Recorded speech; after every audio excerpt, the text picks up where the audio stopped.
po për sfidoj zotëri Halitin me përmend në investim kapital, që 6 vjet që janë këta pjesë e qeverisjes. Në të kalumen, rrujma u pagu ma lirë, nofti u pagu ma lirë. Kemi projekte të mëdha edhe pse s'dëshirojnë këta mi përmend. Po përfundon rruga për Mitrovic, rruga për Podojev, rruga për Gjakov, rruga për Pej. Se kur ju hupin argumentet, kthehen 27 vjet përpara.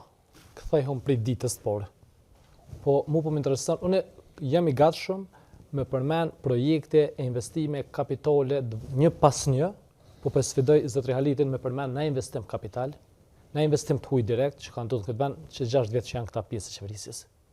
Pra, para në të kalumen, rrujma u pagu ma lirë, nofti u pagu ma lirë, jeta ka qenë ma, mirëqenia ka qenë me plot, mbështetja institucionale ka qenë me modha për sektorin privat, edhe për sektorin publik, edhe janë realizuar një numër i madh i projekteve, edhe autostrada, edhe shkolla, edhe stadione, edhe qerrë. Ndonjë projekte të mëdha mund të përmend? Po, kemi projekte të mëdha edhe pse s'dëshirojnë këta mi përmend.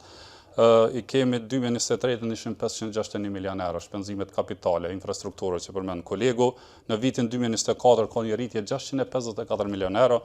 Në vitin 2025 729 milion euro, ndërsa gjitha vitet e ardhshme janë të parapara 1 miliard euro për investimin në infrastrukturë, që janë rekordi që s'ka ndodhur asnjëherë.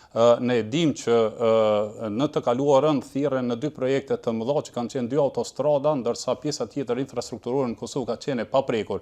Vetëm në pjesën veriore jeta janë mbi 100 km rrugë të reja, prej nga vjen edhe kolegu Arjan. Më thonë që nuk është investuar asnjëherë. Po përfundon rruga për Mitrovic, rruga për Podojev, rruga për Gjakov, rruga për Pej, rruga për Tetov, domethënë